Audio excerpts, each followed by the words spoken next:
زمان پدرم وقتی که رادیو رو فعال میکردم ما با صدا با شروع همون برنامه از خواب بیدار میشدیم و بعدش مکتب راهی میشدیم.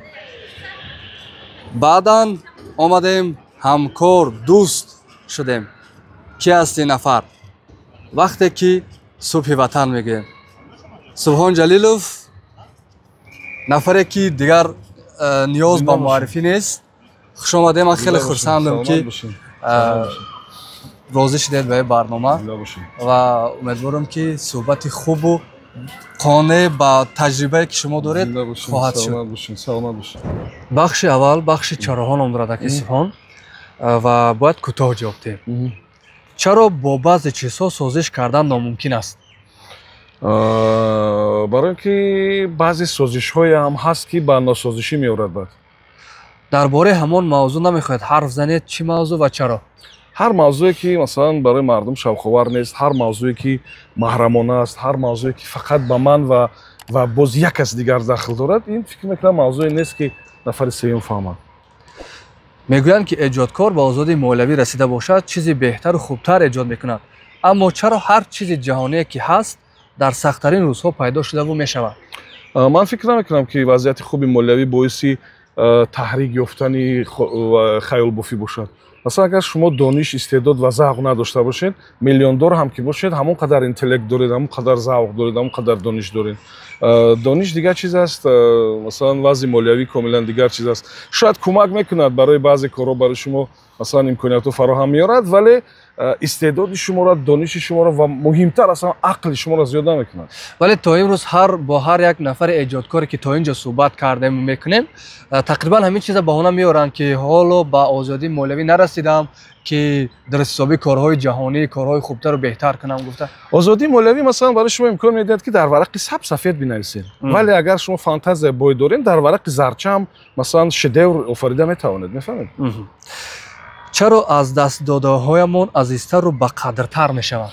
برای اینکه ما این اصلا برای آنهایی هست که مثلا با درک بعضی معنی ها خیلی دیر میفهمند. مثلا بعضی جمله های والدان مثلا در 15 سالگی اگر شنیده باشند، در 30 سالگی بعد به درک آن میروند.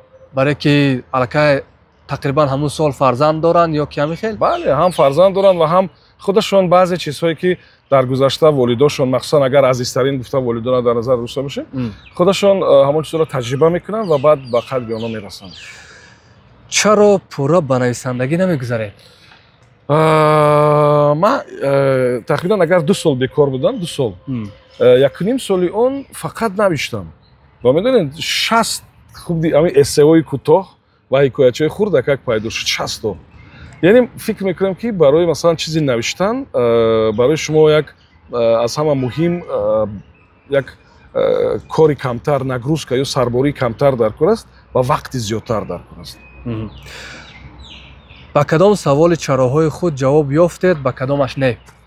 اصلا چراها خیلی زیادند که با اون جواب نمیابید و خودی همون با بنبست روبرو شدن، جواب نیافتن هم یک نوع جواب است. یعنی ما چی کاری رو نادرست کردیم که با بعضی چراها جواب نمیابیم؟ این درست است؟ این چیزی مقرری است خیال میکنم. چرا همین چند 10 ساله اخیر فهمیدند که زن و مرد باید برابر حقوق باشند؟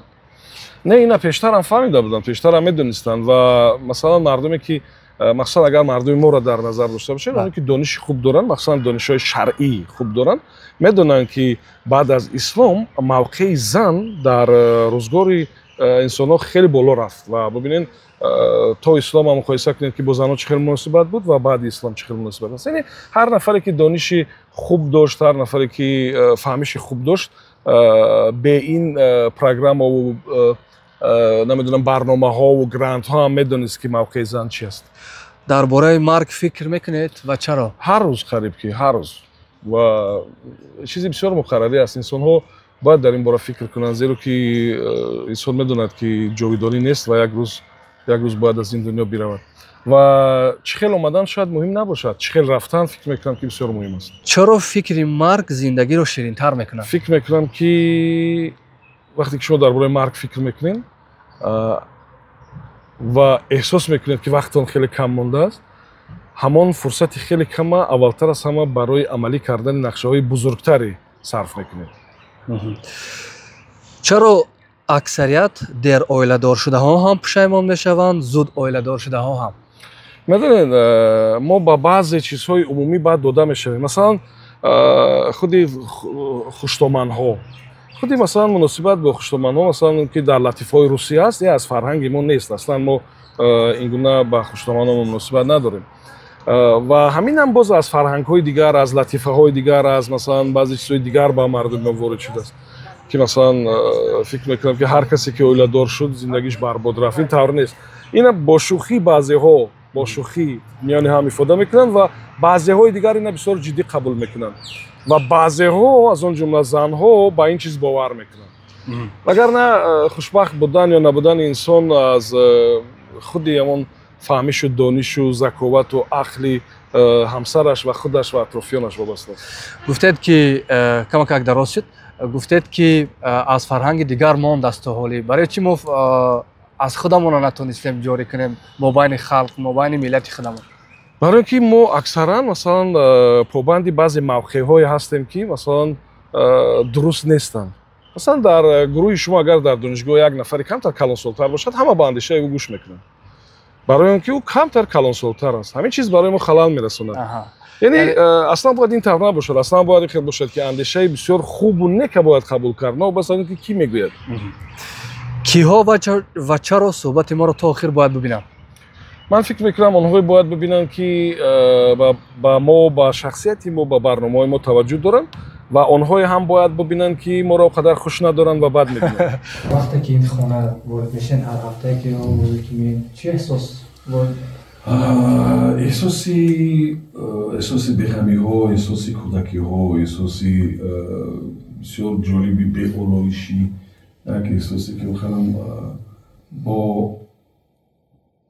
бо дарки оне ки ба замони беғамиҳо ва кӯдакиҳо меравем. ҳамон эҳсос тақрибан дар мусоҳибаҳое ки то имрӯз анҷом доде кам шудааст. ягон агар ҷое ишора накарда бошед, нест аз замони мактабхонаҳоятон, кӯдакиҳотон бегӯед барои чанд? барои ки шояд напурсидам. замони кӯдакиҳои мо дар ҳамин ҷо гузашт, дар ин хона. дар соли 84 мо ба мактаби миёна рафтем то соли 2000 то соли 94 ба мактаби миёна. мисли кӯдакиҳои ҳама, мисли кӯдакиҳои ҳама мардуми деҳа, мардуми ҳамин минтақа, бо шодӣ, бе кадом як ғам, бе интернет, бе вобастагӣ аз намедонам гаджетҳо, бо қумбозиву футболбозиву бо бозиҳои дигаре ки фикр мекунам хеле безарартар, на фақат безарар буданд, ҳатто балки манфиатовартар аз бозиҳои имрӯз буданд, аз компютербозиву аз гаджетбозиҳо. вале аз он бозиҳо фарзандои худ кати анҷом метиҳем, медонам. ҳозир аслан дар бораи бозиҳое ки масалан замони кӯдакиҳои мо буд, вале аслан бачаҳо ин бозиҳоро бозӣ намекунанд. мардуми ман бачаҳои деҳа масалан ҳозир арзишҳошон масалан бозиҳошонам комилан фарқкунанда аст, ба ҷуз аз ҳамон намедонам ланкабозӣ ва биҷилбозӣ. муҳити нав, кори нав баъди 2 соли фосила чӣ хел аст? радио барои мо муҳити ноошно набуд ва вақте ки мо як ҳамкории пешакӣ ҳам доштем баъзе лоиҳаҳода. бале ва худи радио муҳит барои мо бегона набуд. ба ҳар сурат метавонад ки масалан арзишҳо дигар бошанд, метавонад мавзӯъҳо дигар бошанд, аммо муҳити радиоӣ ҳамеша як муҳити бисёр ҷолиби, муҳити диққатҷалбкунанда аст ва мо дар ин муҳит худамонро бисёр роҳат эҳсос мекунем. мегӯянд ки дур рафтан аз ватан имкон надорад, не ки аз ватан рафте накард. ба ҳар сурат аз коргоҳе ки ватан ном дорад рафтан имконпазир аст. аз худи ватан, аз тоҷикистон рафтан бисёр душвор аст. дар роҳи душанбе файзободем ва дар рафтанатон ба деҳа пеш аз будани модар ва баъди гузашташон чӣ фарқ дорад ҳастам? фақат фарқ ин аст ки он вақт медонистем ки шуморо касе интизор аст ва ҳоле медонед ки ҳамон як нафаре ки аз ҳама зиёд интизор аст ҳамон нафар нест. ва хотираҳои бисёр аҷоиб буд. масалан ҳар вақт ман занг мезадам ва чизе аз ҳама масалан нозукш ҳамин аст ки ягон вақт масалан модарон фикр мекунам ҳама модарон ҳам хел ҳастанд намегуфт ки фалончиро барои ман бихар ё фалончиро биёр ё фалончи надорем масалан ҳар вақте ки мепурсидам бача чӣ биёрам мегуфт ҳичи бачам худат биё бача ман ҳама чӣ дорам биё худат ҳамин сухан одама бисёр умедвор мекард бисёр ва ҳозирам ки мерам раҳима фақат аввал аз оромгоҳ сар мешавад ва баъд ба хона акасикун пеш аз гузашти модар равоншон шод буд меомаден гоҳ-гоҳи гӯристон бале чӣ эҳсос мекунед инҷа умуман ҳар вақте ки ворид мешавем ба гӯристон инсонҳо дар бораи худашон аввалтар аз он фикр мекунанд дар бораи гузаштаашон фикр мекунанд дар бораи ҳамин мардум фикр мекунанд ки як вақт онам бо ҳамин орзуҳо зиндагӣ мекарданд шояд барои зиёрату барои дуо ба арвоҳи касе инҷо меомаданд ва имрӯз худашон инҷо ҳастанд сокини ҳамешагии инҷо хуб ва ба ҳар сурат фикр мекунам ки ҳамон эҳсосе ки буд пештар бо омадани масалан наздиктарин одамон ҳамон зиёдтар мешавад ба шумо зиёдтар меояд масалан мо хеле набуд ки ҳар ҳафта биёем ва ҳоли тартиби ё масири ҳаракати мо ҳамин гуна аст аз душанбе аввал ба ҳами манзилгоҳ ба оромгоҳ ва баъд ба хона инаки соли шашум ҳафтум аст ҳаминтар аст мегӯяд ки ҳар қадаре ки барои азизонамон ашк резем онҳо он тараф азоб мекашанд шумо чӣ мегӯед ба ин гуфтаҳо шояд дуруст бошад намедонам вале хеле инсони бераҳм бояд бошӣ ки гирья накунӣ хеле инсони бераҳм бояд бошӣ ки дар бораи модарат фикр накунӣ ҳастанд баъзан вақт ман хонда будам як чанд вақт пештар ҳатто ҳамкасбои мо ҳам навишта буданд ки хай барои модараш гузаштан бояд иқадар нолаву фиғон накунӣ хуб бояд намедонам ҳар рӯз ҳарчӣ нанависӣ вале инсонҳои эҷодкор чӣ хел метавонанд ки худашонро сабук кунанд чӣ хел метавонанд ки худашонро таскин бидиҳанд бо роҳи ягон чӣ навиштан бо роҳи масалан ягон чӣ гуфтан бо роҳи инҷо омадан то ҳол таскин наёфтед таи дарде нест ки таскин биёбӣ ва агар шумо масалан камакак имон дорин камакак дил дорин камакак раҳм дорин камакак шафқат дорин ин дард барои ҳамеша аст мерем рафтем биён ака бисмиллоҳи раҳмони раҳим салому алайкум я аҳли алқубури алайкум салом шумо пеш аз мо омадем мо баъди шумо омадаи ҳастем фамилиятон аз ҳамин кас бобиву момама якҷоям момаи зулайхо и боби ҷалил инҷа мешинохтед ёдтон ҳаст ман майда ман нав таваллуд шидагием ки боби ҷалил ку пештар гузаштагиам момаи зулайхо ман нав таваллуд шидагием мегзарам ман хоса дар ёди ман несте очаи ман ин матни муҳаммадғоибай ман фикр кардам ки ман дар як навор дидам ман фикр кардам ки худтон навиштаед не уна у матна ина ин матни и амамай амамай баъд уна у самандари тағои ман матн шава уро ман навиштам аму вая и аз аму китоби вая 61 алам ҳамин матна аму китоб аст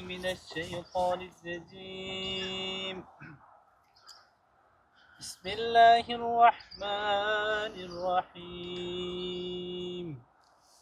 با مادر اینجا صحبت میکنید؟ بله درباره چی بیشتر؟ درباره همه چی این صحبت‌هایی است که پیش امکان نداشت یا که نمیتونستین صحبت کنین یا که در عموم همون صحبت‌هایی که بود اینجا میکنید؟ با مادرم صحبت زیاد میکردیم لیکن مثلا آنچه که بعدی سریع با ما با وقوع پیوست این چیز کاملا فرق کننده است از حالت‌های دیگر و شما میایید کماکک صحبت میکنین کماکک اندیشه‌هاتون رو بیان میکنین کماکک گریه میکنین کماکک سبکتر میشین و گویا که او شما رو میشنود و پنجه‌هاش احساس میکنین با روتون خب نمیدونم همون سخن‌های تسکین بخش احساس میکنین خب نمیدونم برای من همین است در خواب خیلی کم دیده بودم خیلی کم و آخرین بار این یک وقتی بود که چند وقت پیشتر و حتی در فیسبوک هم در این باره نوشته بودم وقتی که خیلی چشمای ما در میکرد چند وقت و من به نزد دکتر این روز میرم پگاه میرم فردا میرم نرفته بودم و صبح ساعتی 4 تخمینا هم خیلی بود که خواب میبینم من روشن میبینم که مادرم است لیکن تخمین میکنم میگم مادرم است همین احساس هست که مادرم است و همون ظرفای داروی چشم مای دهک است خورد دهک ва ҳис мекунам ки дар чашмои ман дору мекунад ва ба тарс бедор мешавам. Соати 4 саҳар буд ва як чизе ҳам дар фейсбук амиро навишта будам ки масалан модарам шояд ҳис мекард ки ин чизи бисёр муҳим аст, бояд ҳатман пеши духтур рафт, аммо ман барои ки кор бисёр буду, кор зиёдтар буд, вақт намеёфтам ки ҳатто то назди духтура биравам. ва бубинед ки рӯшона ҳарчанд ки надидам, лекин ҳис кардам, ба худам мегуфтам ки ин модарам аст, очам аст, дастҳои очам аст. номи поштае ки тақрибан охири ҳар барноматон мегӯед, Вашгирд Сагчамайлрӯ, ин аз номи шаҳри қадимае ки ҳоло ноҳияи Файзобод аст гирифта шудааст, не? бале, ҳамаи ҳудуд ки марказаш ози шаҳри Вашгирд қадиман як ҳудуди бисёр калон будагааст. ҳудуди бисёр калон, вале ин ном дар шоҳномаам ҳаст, дар ҳудудулолам ҳам ҳаст ин ном ва як таърихи бисёр вайам дорад қадима. ман бачаҳои телевизион як барнома кардиянд ки ҳатто аз қалъаи Ҳисор дида умрш дарозтар будааст, ҳудуди 4000 сол доштааст. бештар аз ин. бале, ва аз рӯи харитаҳои маълумотие ки ҳам дар саҳифаи шумо буду, ҳам худа кадом вақт дар ютуби ватан чӣ карда будед, намор карда будед ки то Ҳисор мерафтааст ҳудудаш замоне ки будааст. барои чӣ хос дошт ки шумо номи пошта ва баъзе саҳифаотонам ба ҳамин ном шурӯъ мешавад?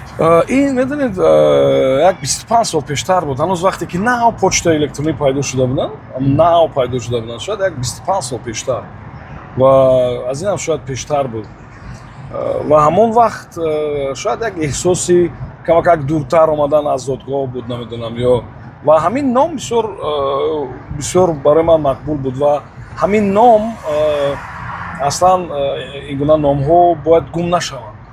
ва агар масалан шумо аҳамият надодед, ман аҳамият надодам, як нафар дигар аҳамият надод, насли нав пайдо мешаванд ва онҳо дигар масалан номҳои пештараро аслан хуш надоранд, шояд ба ёдам намеоранд, шояд барои баргардондаи номҳо шояд ягон кӯшишам накунанд. барои ҳамин ба ҳар сурат будани ин ном дар куҷое фикр мекунам бисёр муҳим аст. касе қаҳвахонаша агар чунин ном мегузорад, касе намедонам почта электрониша чунин ном мегузорад, дар ҳудуди Файзобод ҳоле ҳаст ҳамин гуна қаҳвахона ё нуқтаҳое ки ҳамин гуна ном доранд? ҷамоат ҳаст ҳамин гуна ва як вақт тими футбол ҳамин гуна ном дошт. бисёр номҳое ҳастанд ки ба Вишгарду, Вашгирду ба ин чиз иртибот доранд ва ин бисёр хуб аст. яъне насли нав албатта фикр мекунад як бор ки чӣ ном бошад, як бор дар интернет мебинад, як бор ягон китобо варақ мезанад ва мебинад ки чӣ ном аст.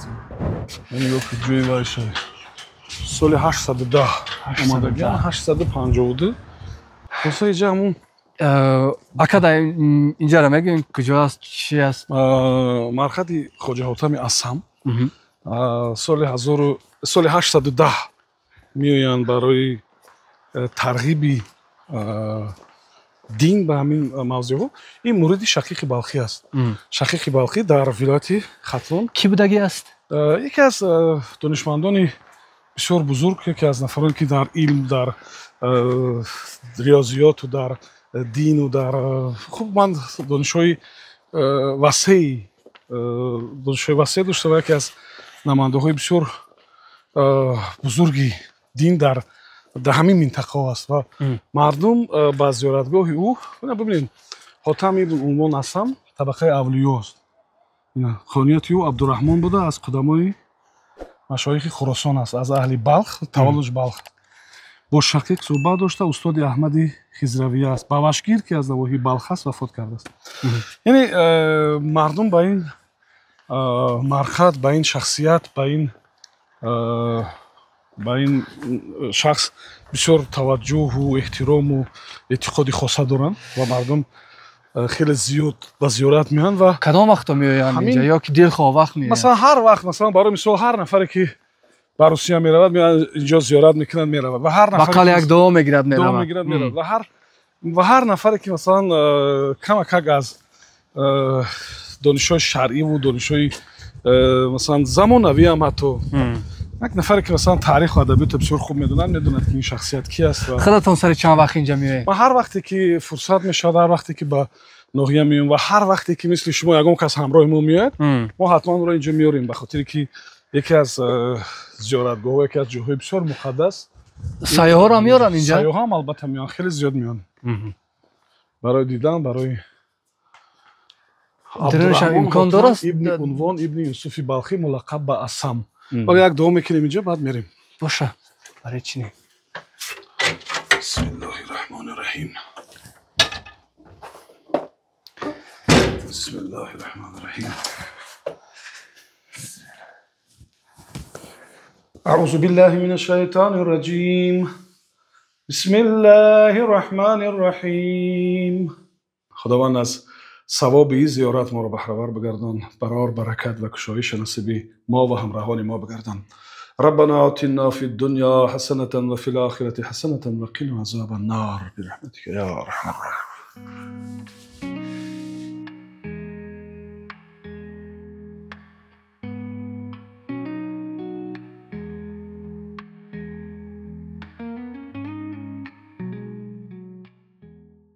جای گفتید که زمان پیش آنچنان توفه ها بودند از طرف شنونده ها که من از گفتنشان میترسم.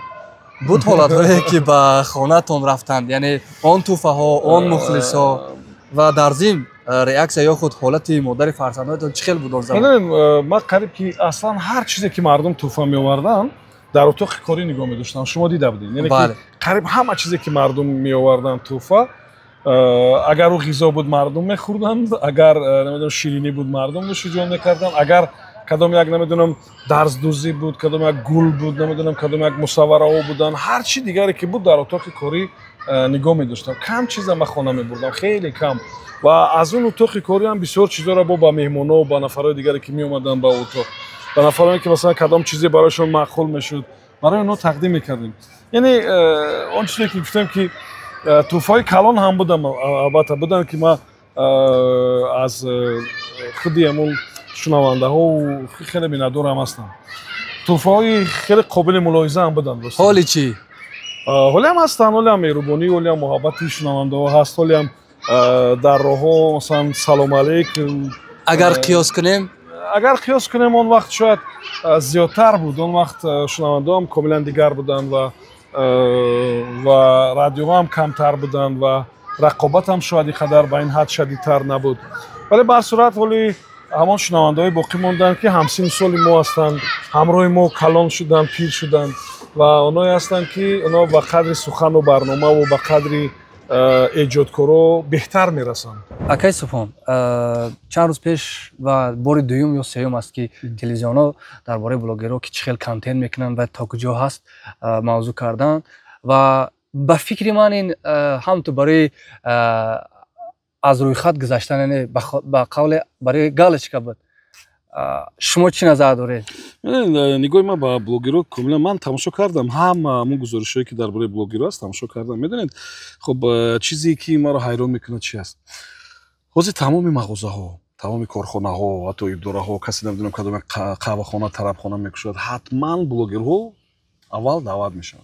نه ما خودم اونها رو دعوت میکنیم، اونها خودشون پیدا میشن، میان کانتنت میکنن. خب و از سوی دیگر در برنامه دیگر ما خودمون با اونها رو تنقید میکنیم. و بیچاره باید چیکار کنن؟ یعنی اگر که اونها این گونه زبان مخلوط میکنن، اگر که اونها این گونه آدمای خوب نیستن، پس چرا مثلا تمام صاحبکارا و مثلا کارخانه‌دارا و اینا دعوت میکنن اونها را؟ به خاطر چی؟ به خاطری که شاید من نمیدونم اکنون از میلیون ابوناچی که اونها دارند، میلیون دانه از اون تجهیزاتی که مثلا تبلیغ میکنن میخرن یا نه، من باوری ندارم با این چیز، لیکن به هر صورت احساس میکنم که جوی مثلا بعضی دوره‌های تبلیغ، جوی بعضی دوره‌های دیگه مثلا اونها میتونن تن کنن، مثلا ولی در اداره شما مثلا رکلام رو فرمایش نمیدن، در بلاگ فرمایش میدن. برای همین باید مشخص کرد که آنها با تمام محفل‌ها دعوت شوند و برای آنها کدام یک برنامه آموزشی تشکیل شود، یا بیچاره را خیلی دعوت نکنند دیگه به اون محفل‌ها و فقط در برنامه‌هایی که مثلا پیشنهاد میشه اون را تنقید کنند. هرچند که با تنقید فکر نمی‌کنم که دانش اونها زیاد شود و اونها اصلاح شوند. من تخمین نمی‌کنم اینجا بعضی برنامه‌های دیگر باید جاری شود، بعضی صحبت‌های دیگر باید با اونها صورت. با فکرتون چگونه برنامه صحبت‌ها شود که حداقل زبان گفتگوی اونها زبان омафаҳми миёна бошад, на адабӣ на лаҳҷавии пурраи кино ҳозир ҳамин гуна контент мекунад. ман тахмин намекунам, ман гуфта наметавонам ки масалан кадом роҳ аз ҳама роҳи хубтар аст, лекин бубинед нафаре ки 30-40 сола аст ва забона наомӯхтааст, исму сифату мубтадоро намедонад, дигар барои ӯ дар кор аст. Ба фикри шумо қоидаҳоро азёд кардам. Мо азёдам намекунад ба фикри варианти дигарро бояд пешниҳод кунем. яъне мо бояд барномаҳои зиёди хубтар ва беҳтар дошта бошем ки мардум ба он тараф майда ҷалб шаванд. чанд сол шуд ассотсиатсияи блогерро ташкил шуд ҳатто барои пешгирӣ кардан. назари шумо чи аст ба ин? ман фикр мекунам ки ҳамагӣ бисёр хуб аст ки ҳамин гуна назорату чизо ҳастанд, ин бисёр хуб аст. фақат бояд ки масалан контенти ҷолибтару беҳтар пешниҳод шавад. масалан бубинед радио ва телевизионҳои махсусан давлатӣ ва дигар радио ва телевизионҳое ки масалан расман фаъолият мекунанд, онҳо ҳамкорҳо кормандони хуб доранд. яъне хуб мешуд ки агар масалан ҳамин гуна телевизион ва радиоҳо камакак маблағ барои ҳамкорашон пешниҳод кунанд, он ҳамкорҳо ҳамон контенте ки барои эфири радио масалан радиои давлатӣ месозанд, ҳамона дар саҳифаҳои ютуб гузоранд, ҳамаша гузоранд ва ҳам онҳо камакак маблағ пайдо мекунанд ва ҳам барномаҳои хубтар пайдо мешавад, ҳам конкуренсия пайдо мешавад дар интернет ва ҳам фикр мекунам ки як контенти бамаънитар пайдо мешавад ва мардум ҳам интихоб карда метавонад ки кадом барномаро тамошо кунад. ва ина масалан дар 1 моҳ 2 моҳ 3 моҳ бартараф карда намешавад, лекин агар ин бардавом бошад, контенти зиёдтар пешниҳод шавад, маводи ҷолибтар пешниҳод шавад, масалан худи телевизион ва радиоҳо масалан ё муассисаҳои дигар дастгирӣ кунанд журналистоне ки масалан мисли шумо, мисли нафарҳои дигаре ки дар идора кор мекунанд, дастгирӣ кунанд, камакак маблағ бидиҳанд, камера бидиҳанд, масалан микрофони хуб бидиҳанд, имконот. фикр мекунам ки ҳамин бозор васеътар мешавад, контенти хуб дар интернет зиёдтар мешавад ва фикр мекунам ки барои ин ҳар пул агар харҷ кунӣ кам аст. воқеан барои чи, барои мисол дар замоне ки шумо корро шурӯъ кардед, тақрибан ҳамун насл журналистҳое ё шахсиятҳое ки умуман бисёртар журналистҳо блоги худшонро доштанд ё ҳаст, дигар насли ҳозира блоги худашро надорад, дар вордпрессу кадом як ҷои дигар ва шахсиятҳое ки чизакҳои хуб дар расонаҳо мекунанд, ҳамонро дар сомонаҳои иҷтимоӣ дидан намешавад. як сабабшо болотар гуфтам ки чи аст, яъне ки бояд онҳо кам кам дастгирӣ ёбанд. як сабабш ин аст. дигим сабабш ин аст ки ҳоли мардум намехонанд. масалан вордпресса гуфтем, мумкин аст соли 2008-2009 ҳамин саҳифаи вордпресс до субҳон ҷарис .wordpress.com хондан ин барои мардумест ки масалан аз кӯдакиш ба хондан одат кардааст. масалан блогое ки масалан мо менависем, мардум намехонанд. ҳоли мардум фақат тамошо мекунад навор, тамошо мекунад ягон вайн, намедонам ягон саҳначаи ҳаҷвӣ, тамошо мекунад кадом як нафаре ки келини фалон хонаро дастгир кардан, ин маводоро тамошо мекунад. мардум ҳоли завқш ҳамин гуна аст ва инам гуноҳи онҳо нест албатта. ва фикр мекунам ки кам будани контенти бисёр бамаънӣ, надонистани баъзе қоидаҳо. масалан нафаре ки сабт мекунад, як нафара дар интернет мегузорад, якбора 3-4 банди қонунгузории Тоҷикистонро нақс мекунад, медонед? маълумоти инфиродии он нафара фош мекунад, яъне ки маълумоти бардурӯға дар интернет нашр мекунад, шояд ғайриқонунӣ дар бораи он нафар ҷамъоварӣ мекунад маълумотро, яъне бисёр баъд меъёрҳои ахлоқи журналистиро масалан нақс мекунад, бисёр бандҳои қонунро нақс мекунад ва мутаассифона онҳо намедонанд ки ҳамин корро мекунанд, намедонанд ин корро. ва камии вақт, масалан набудани вақт, набудани кадом як ҳавасмандӣ шояд ки ҳамсолони моро аз ин чиз камакак дуртар мекунад. онҳо баъзе чизҳоро менависанд дар интернет, лекин бисёр кам, ба хотире ки кори асосияшон дигар аст ва асосан нерӯву энергияву вақти коришон барои кори асосӣ сарф мешавад. тӯли чанд соле ки шумо дар самти журналистика ҳастед, чи аст? сафарҳои зиёдам доштед. аз сафарҳотон қисса мекунед ки онҳо барои як нафари эҷодкор то чӣ андоза фоида дорад? ман фикр мекунам ки муҳимтарин чиз дар баробари масалан дарсҳову машғулиятҳову донишҳои базавиву ин чизо ин сафарҳо аст, махсусан барои одамои эҷодкор, махсусан вақте ки шумо муассисаҳои дигари масалан радиоӣ ва телевизиониро дар кишварҳои дигар тамошо мекунед. ин бисёр муҳим аст ва чизи аз ин да муҳимтар ҳамин аст ки беҳтарин масалан идеяҳоро шумо инҷо татбиқ карда тавонед. масалан агар шумо фақат сафар раведу тамошо кунеду аз он тараф ширинӣ биёрен, тамом, دیگه برای کارتون نگو منفیت نباشد این فقط صرفه همون مبلغ است تمام هر سفر یک بخشی نو باید در فیلم شما پیدا شود بعد هر سفر شما خودتون باید کمک اندیشتون دیگر شود بعد هر سفر مهمترین نقطه ها را شنونده و خواننده شما باید داند ببین من در بسیار سفرات در بلاگ می نویسم هر روز شما می نویسم من سفراتون خوندم بسیار شب واشنگتن یا چیزا شما را امکان شد که حاجی هم شوید حاجی سبحان میگه دیگه کس مورا اصلا این فکر نمیگه بعضی ها شاید از روی عادت و از روی چی لیکن خود همین نامی سبحان فکر میکنم که از نگاه معنی و از هر نگاه هم بسیار معنی عمیق دارد و بسیار نامی این سفر زندگی شما رو تا کجایی وصل کرد هم از جهت انسان بودن و هم از جهت یک شخص ایجادکار میدونید خود تصمیم همین سفر راضی شدن به همین سفر رفتن به همین سفر یعنی همین آرزو را داشتن الکی معنیش این است که شما همچنین یک انسان تغییر یافته دیگر شده یعنی که شما پیش از رفتن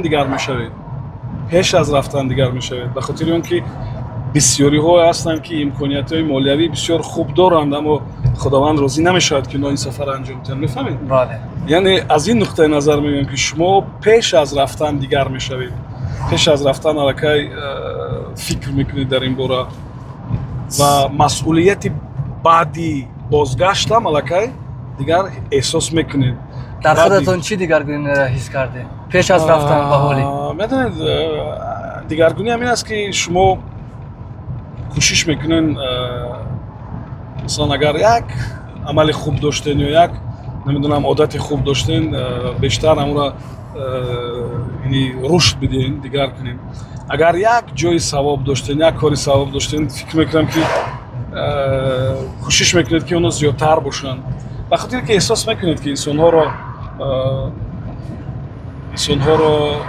راه با همون یک طرف است همون با یک طرف میرویم و مهم همین است که از ما چیزی نیکی از ما یک گپی خوبه یک کاری خوبه یک کاری ثوابه نمیدونم یک عملی نیکی باقی ماند این چیز بسیار مهم است هرچند این سوال از یک مصاحبه تکرار میشود ولی در میان مردم ما اکثریتش همانه اکثریتش وقتی که رفتند حاجی شدند آمدند کدام کاری نکشون زیادتر نه و بدتر شد و گفتم که ای حاجی آدم نشد یا که فلان شد خلاصه نام حاجی ها را تا حالی را بد میکنن اینجا چی میگوید شما که اونا همین چیزها را شاید بیرون از حاجی بودنشان نداشتن ولی بعد حاجی شدنشان که اهمیت داد مردم یا که چی خیلی شد که همین نامی بعضی حاجی ها شدن هم اینجا بد شد میدونید آنچه که من بالاتر گفتم شما پیش از اون که میروین اول باید درک کنید که به کجا میروین و باید حس کنید که بعد بازگشت مثلا بعضی مسئولیت های دیگر دارین وابسته به همون ذوق مردم اصلا باید مردم این چیزا رو نگوین که مثلا فلان نفر باید استاتوس رو مثال نورم زیرا که انسان‌های خوب میتونن هر کاره باشن مثلا انسان‌های بد نیز میتونن هر کاره باشن یعنی اصلا باید مردم همین چیزا نگوین به خاطر که مثلا همون گناه‌ها را دیگران هم انجام میدن فقط به خاطر اون که این چیز کمک مسئولیت شما را افزونتر میکنه و اما به شما توجه میکنن برای مثال ببینید در شهر راننده‌های دیگر هم قاعده ویرانکنی میکنن لیکن همین تاکسی ها که بیچاره رنگشون از دیگرها فرق میکنن و چشم بیشتر که میخورن همه فکر میکنند که خطای زیاد قاعده ویرانکنی زیاد آنها انجام میدن یعنی به خاطر اون است که آنها زیادتر هم با چشم تو بعد رنگشون فرق کننده است و به همین خاطر است در مثال گفته شما هم همین چیز است یعنی نفرای دیگر هم همین خطا را صادر میکنن این جنایت را میکنن لیکن به هر صورت این گروه مردم بیشتر مورد توجه قرار دارن یعنی که آنها باید مسئولیت زیادتر احساس کنن و برای این من بسیار میخواستم که از مردم خواهش کنم که وقتی که شما کسی رو برای کدام یک کاری مشخصش مثلا برای قیمت کردن نرخ گوشت اگر تنقید میکنین استاتوس او رو یا کدام یک مکان‌های مقدس زیارت کردن او را مثال نآورید به خاطر اینکه شما او رو به خاطر مثلا کم بودن دانش اقتصادیش تنقید کنید او را مثلا برای камакак баднафс буданаш танқид кунед масалан. Лекин зинҳор ҳамин статусҳоро ё масалан маҳалли таваллудашро ё масалан ҷое ки ӯ зиндагӣ мекунад ин чизҳоро мисол наоред ки аслан ино ҳеҷ масалан наметавонанд ки нақш дошта бошанд. мефаҳмед? қариб ки нақш надоранд. акаи Субҳон, ман ёдам ҳаст ки замоне ки дар Радиои Ватан будед, аз мусоҳибот омад худам ҳарчанд ҳамроҳи шумо кор кардем, вале ин таҷриба набуд. Вале пеш мегуфтед ки вақте ки ҳар як нафаре ки ба кор меомад, яъне хоҳиши кор кардан дошт, аз ӯ ҳатман чӣ мегирифтем? Ба қавли як пурсишнома иншо мегирифтем. ҳоли ин кора дар Азия Плюс мекунед ё не? мо ҳоли касеро ба кор нагирифтем. ҳоли касеро ба кор нагирифтем, лекин ин варианти беҳтарин аст. ба хотири он ки масалан баъзеҳое меоянд ки ба худашон бисёр боварӣ доранд. Масалан баъзеҳо меоянд ки дар кадом як туи ровӣ буданд, баъзеҳо меоянд ки масалан блогер буданд масалан. Лекин истеъдоди навиштани тамоман чизи дигар аст. Масалан дар эфир шумо метавонед ки ҷумлабандии намедонам бо ҳар гуна андеша назаратонро баён кунед, аммо чизе пурсен аз шунаванда кадом як саволи шухиомез бидем. лекин барои журналисти радио махсусан ҳатман бояд навишта тавонад, қалам бояд дошта бошад. барое ки ғайр аз масалан дар эфир суҳбат кардан, шумо анонс бояд нависед, реклама бояд фикр кунед, шумо бояд намедонам ба кадом мактуб ҷавоб бидеҳед, шумо бояд намедонам ҳисобот бинависед дар бораи корҳои иҷро шудатон. хуб хулоса бояд як навишти хуб дошта бошед. журналисте ки навишта наметавонад, ман фикр намекунам ки журналисти бисёр хуб бошад. албатта метавонад ки барнома дошта бошад, дар радио чизе гӯяд, лекин навишта ки наметавонад, ман аслан эътироф намекунам. рости насли мо ҳоли ба ин гуфтаҳои шумо наздик ҳастанд ё чӣ мушкилӣ доранд онҳо? ё ба радио меоянд умуман? насли нави журналистика як вай доранд. масалан хеле мағруранд, хеле, ва аз он ки масалан касе ба навиштаашон лайк мемонад ва касе менависад ки офарин, аз худ мераванд. ва ҳам хеле нозук ҳастанд. масалан шумо онҳоро агар камакак сахттар сарзаниш кунед, ариза менависанд ва мераванд аз кор. ва ин бисёр хуб ҳам ҳаст ки шумо онҳоро тезтар мешиносед. ба хотири он ки корхонаи эҷодӣ аввал ки ҷои масалан дуғу пуписаву ҷангу ҷанҷол нест. он ҷо бояд масалан супориши худатон иҷро кунед бе он ки ба шумо дод зананд. аслан равиши додзаниву масалан равиши корхонаҳои эҷодӣ нест. лекин шумо як воқеията бояд эҳсос кунед ки ҳамчун масалан нафаре ки масалан болои 3-4 нафар боз шояд сармуаррирен ё намедонам кадом кори дигар, шумо бояд ки ҳам ине ки таҳрик дода тавонед, ҳам таъриф карда тавонед дар ҷое ки дар кор аст, ва ҳам сарзаниш карда варианти дуруста пешниҳод карда тавонед. яъне шумо бояд аз онҳо камакак пештар бошед, ду ҷумла зиёдтар донед. шумо аз онҳо бояд фантазияи бойтар дошта бошед. зеро ки масалан гуфтанд ки масалан ин андеша нодуруст аст, бисёр кам аст. шумо бояд гӯед ки ин андеша нодуруст аст, варианти дурусташ ана ин аст, яъне варианти дуруста бояд пешниҳод кард. ва манам аз рӯи ҳамин тартиб кор мекардам. ҳар вақте ки масалан дар газето кадом барномаи маро танқид мекардам, ман медидам ки кӣ танқид мекунад ва чӣ менависад. агар устоде менавишт ки масалан анами ҷумлаатон хато аст, масалан агар менавишт ки ҷавоҳирот хато аст, шумо ҷавоҳир ки гуфтен шакли ҷамъ ҳастин, ман қабул мекардам, ман бисёр хурсанд ва ҳозирам бисёр хурсанд мешавам. лекин вақте ки мебинем ки як нафар масалан ғаразнок шуморо танқид мекунад, ба хотире ки худаш соли оянда радио ташкил кардани аст ва аз ин сол кӯшиш мекунад ки масалан кадом як барномае ки бисёр ҷолиб ҳастанд масалан онҳоро пешпоя бидиҳанд, ин бисёр номардона аст. худаш баъдан дар эфираш ҷавоб бикунад. ин бисёр номардона аст ва ин нодуруст аст ва ина шумо аз навиштаашон мефаҳмед. агар масалан дар 100 газета маро танқид карда бошанд, шояд ки 80-70% танқидҳои баҷо буданд ки ман онҳоро қабул дорам, аз онҳо бисёр хурсанд шудам ва онҳое ки маро танқид карда буданд, мо онҳоро сари як пиёла чой ҳатто даъват карда будем ки миннатдорӣ кунем барои онҳо, мефаҳмед? як 20 ҳолати дигар ҳам буд ки масалан ғаразнок менавиштанд ва ман баъд фаҳмидам ки барои чӣ ина менависанд. он чӣ ки болотар гуфтам. пеши мо дастнависҳое ҳастанд ки замоне ки дар радио кор мекардем, ҳамин чизое ки сценарий барноматон дастӣ менавистем. шуморо ба ин кор ягон кас маслиҳат дода буд ё аз пеш худем кор мекард? Не, ман дар гузашта аввалам фикр мекардам ки журналисте ки сухан гуфта метавонад ва навишта наметавонад қадар журналисти хуб нест. Аслан бояд ки вале масалан ҷавоне голи кор мекунанд, онҳо масалан метавонанд ки суҳбат кунанд, росту дурӯғ чизе гӯянд, намедонам кадом як ҷумлаҳоро пешу қафо анҷом бидиҳанд ва боз мухлис ҳам дошта бошанд.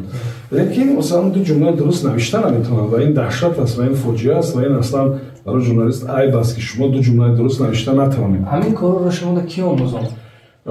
Я замони донишҷӯӣ мо кунанд конспекту лексияҳои сура менавишем. Ман метавонистам ки баробари муаллим ҳатто дарсе ки ӯ лексия ки хонда истод баробари муаллим нависам, ба хотире ки ҳамин чизо дар вақти мактабхониву дар донишҷӯӣ рушд мекунад ва баъд шумо хоҳиши навиштан доштед ва ҳамин заминаш аз мактабу аз донишгоҳ буд, ба хотире ки бо навиштан шумо майл доред, одат кардед ва медонед ки ҳар чизе ки шумо мешунавед ҳоло баъд як муддат фаромӯш мешавад ва беҳтарин вариант ин навиштан аст.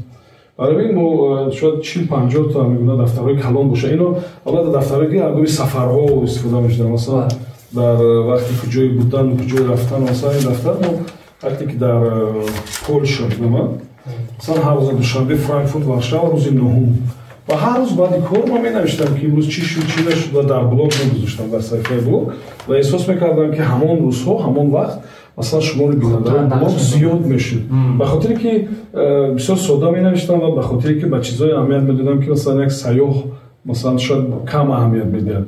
Чун аз нуқтаи назари масалан журналисту хабарнигор бархурд ки мекардем, шояд маълумоти бештар ва дар инҷо ҷо мекардам ва медидам ки ҳамин вақт мардум зиёд мешуд, тамошобин зиёд мешуд дар блог ва ҳаррӯзаша мо менавиштам ва розе ҳам ҳаст бо ҳамроҳи суратҳо, яъне ҳамин рӯз чӣ гузашт ва суратҳое ки ҳамин рӯз мо гирифта будем ва ин чизи бисёр ҷолиб буд. Бинандаи блогтон ҳозир чӣ хел аст аз он замон то ҳозир? ولی خود وردپرس که کم کم مشکل دارد و در همه مثلا شرکت‌های اینترنت دسترس کننده کشوده نمی‌شود، تماشابینش در خود تاجیکستان خیلی کم است مثلا در صحیفه را. اما در کشورهای دیگر از روی آماری که می‌بینیم مثلا بچه‌ها وارد میشن، تماشا میکنن، میخونن، گوش میکنن. همینگونه نوشته‌ها فرزندان شما دارن؟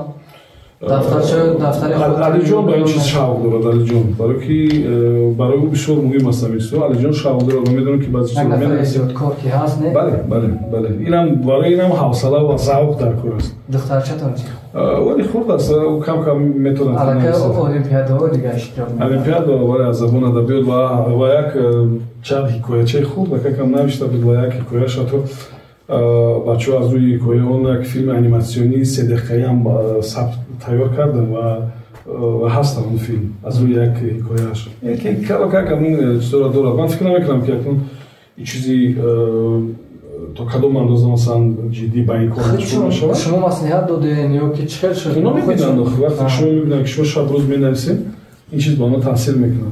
حاضر چی نوشته‌های نوشته‌های الکترونی است فقط ولی در کامپیوتر چاپ می‌کنن. به خاطر اینکه وقتی شما زیاد می‌نویسین شما چاپ کردنتون کم سست‌تر می‌شود و برای این شما باید چاپ کرده توانید. من با حدی که مثلا چاپگرای کسبی چاپ می‌کنن یا استفاده برندگان کسبی چاپ می‌کنن با این حد شاید چاپ کردن نتونن، لیکن صورتی نبار و چاپ کردن حرفا در کامپیوتر بد نیست. تقریبا در همه مصاحبه‌های کتاب‌های امروز با شما انجام دادن از آن میگوید که وقتی کم برای فرزندان و برای عائله‌ام جدا می‌کردم فرزندهایتون چی میگویند؟ بایسته است که گله کرده باشند. مثلا نه وقتی که اومدیم شما شاهد بودین که دختر ما گفت که در المپیاد اشتراک میکنه داده همینجا باید باشین. ولی من اومدم با شما صحبت میکنم چون که روز یک شنبه است. مثل این همین ما راستی گپ کمک یکی از خطاهای جدی من هم همین بود که ما با کار و با مشغولیت کمک برتری دادیم و بچهای ما میگونه نه بچهای بسیار خوب هستن، لیکن به هر صورت من تخمین میکنم که من میتوانستم که فرصت زیادی برای اونا جدا کنم. اونا میتونستن نشده که بچه‌هاتون گله کرده باشن که گله میکنن، ولی به هر صورت اونا میبینن که من چگونه کار میکنم، چگونه مینویسم. من وقتی که مثلا اونا میبینن که وقتی که از کار میایم اما لباسی بالا پوش اگر میکشم میگم بچه‌م کامپیوتر گیرون کن، یعنی سپارش میدن گیرون کن، به خاطری که از این کار با این کار دیگر میریم. بله به خاطری که باید برای پگو باید چیزی نو تیار کنید. یعنی در هر کار فرق ندارد، شما ژورنالیستین، شما نمیدونم در چی کار میکنین یا موزدوز هستین، اگر نسبت به همون کارتون شما مسئولیت احساس کنین، کار دوست دارین، شما میگن کار میکنین. اگر من میتونم که کاملا یگان جمله ننوشته اینا مثلا برنامه سحری را در سطحی که مثلا دیگران میخوان هم خیلی گذرانم به خاطری که این چیز امکان پذیر هست میتونم این کار انجام بدم برای که بعضا دارین شما لکه لیکن همین مسئولیت شما باید نوشته داشته باشین مثلا ایمپروویزاسیا چیزی بسیار خوب است لیکن بهترین ایمپروویزاسیا اون است که شما پیشکی تیار شده مثلا من نام موضوع رو می‌نویسم من نمیدونم که اگر شما چی میگین در این موضوع وابسته به اون چیزی که شما گفتین من میتونم به شما جواب بدم لیکن من نام موضوع رو باید معین کنم بعضی معلومات رو درباره همین موضوع از دیگران جمع کنم که فقط فکری من نباشد در افیر مثلا هر صبح من میگم که مثلا این فکری من است مثلا فلانش فکری من نیست فکری فلان روانشناس از فکری یعنی اندیشه دیگران رو هم گفتن بسیار مهم است خیلی خطایی که با بچه‌هاتون گفتین که انجام دادن وقت برای اونا کم کردم با دخترتون این چیزا جبران کردید الکی بله کمک فرصت داشتیم که با دخترم زیادتر کار کنیم به خاطر که دخترها اصلا دیگر خیلی نازکتر میشوند مثلا این اولی من گفتم که بچه‌م خیلی خود المپیاد درو من کمک بدتر میام یعنی همین چیز که باعث میشه که کمک ناراحت میشه با که دختر هم خیلی از طبیعتش اینگونه است میخواد که پدرش همراهش باشد خب و توصیه من همین است برای ژورنالیست‌ها که تازه به رادیو به کار میان اگر شما واقعا کسبتون دوست می‌دارید و روزهای شنبه یک شنبه هم در جای کار هستین یک روزی مخصوص یا دو روزی مخصوص فقط برای خانواده جدا کنین این چیزی بسیار مهم است و اگر جدا نکردین بعد یک چند سال البته شما پشیمان میشین زیرا که این میتواند عاقبت‌های ناگواری داشته باشد اگر بازم در خانه زن مادر یعنی کمک از کتاب و چی دورتر باشد اگر این میتواند عاقبت‌های خیلی ناگوار داشته باشد شاید یکی از سبب‌های این تخمین من است خودتون میتونید جواب بدید که یکی از سبب‌هایی که زیاد شاید با دخترچه‌تون وقت زیاد میگذرونید از اون که با شادروان مادرتون مانندن برای همین یا عموما خود دخترداری من فکر میکنم که من همیشه آرزو میکردم که دختر داشته باشم همیشه آرزو میکردم و این چیزی وقتی بسیار بلند است و من همون نفرانی که مثلا بعد دخترداری زیق میشوند و از اولیاشون جدا میشن من اون رو نمیفهمم اونا تا حالی هست اونا بیمارند اونا دیوانه‌اند اونا نمیدونم کی هستن نمیدونم برای اینکه ببینید خداوند براتون مهربانی میکند و فرزندتون میکند پسر دختر این دیگر دست شما نیست شما نمیتونید کدام کار رو انجام بدید هرچند که تیپ خیلی پیشرفته است شما بعضی کارا رو میتونید که بکنید لیکن به هر صورت وقتی که شما فرزنددار میشید فقط به خاطر همین باید شکر کرد که شما فرزنددار شدید و بازم وقتی که دختردار میشید شما باید خیلی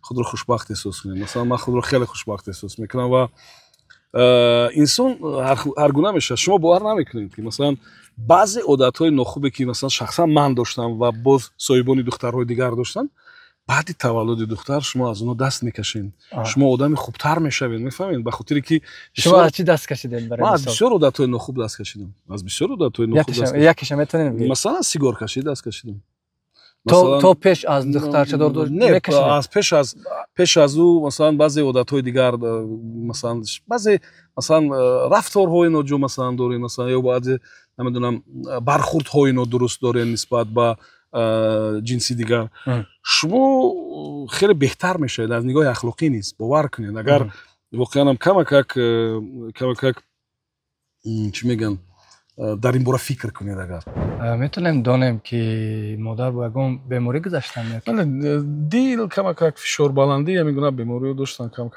و تبابت همه گرفتن بسیار و وقت آخر دیگه اصلا قدر خشی دارو خوردن و خشی که جای رفتن هم نداشتن و اصلا از همین چیز در زندگی چه خیلی شخصیت بودن مادر من فکر میکنم که بعضی عمومیت ها با همه مادران تاجیکستانی داشتن که مهربان غمخوار خیلی دانسته صحبت میکردن خیلی توصیه های بسیار عجیب میدادن و مثلا همیشه با ما مادرمون درس میکرد از زمان مکتب خانی ما مادرمون با ما درس میکرد خب مصلحت همه چیز ما بیشتر با مادرمون صحبت میکردیم بیشتر و خیلی خوش صحبت هم بودن مثلا گازیتخوان و کتابخوان و مثلا تلویزیون برنامه‌های زیاد تماشا میکردن رادیو و یادم هست که مثلا ما زمانی که خورد بودیم رادیویی که در دالان می ایستاد در کریدور می ایستاد اما رادیویی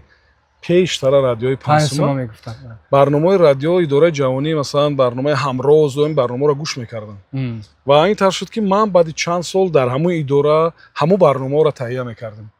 яъне мо бо радио як пайванде аз замони хурдсолимон доштем. Чанд сол дар талоши навиштани рисолаи илмиятон будед? Чӣ шуд?